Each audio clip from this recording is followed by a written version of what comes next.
Hello everyone. In this video, I will show you how to use Sezzle in store. Start by opening the Sezzle app on your phone.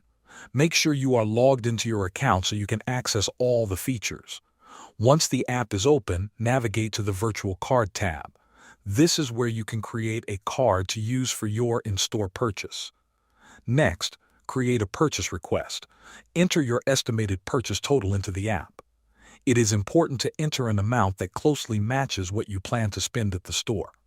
After you confirm the amount, Sezzle will generate a single-use virtual card for you. This card will include a 16-digit card number, an expiration date, and a CVV code. These details work just like a normal debit or credit card. After the card is created, the next step is to add it to your mobile wallet.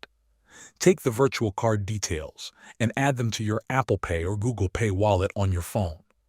Follow the prompts on your device to complete this step. Now you are ready to make your purchase in store.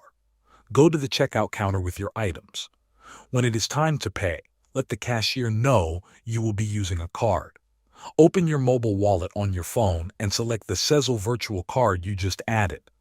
Then hold your phone near the payment terminal and tap to pay, just like you would with any contactless debit or credit card.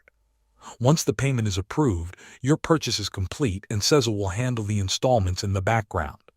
Thanks for watching.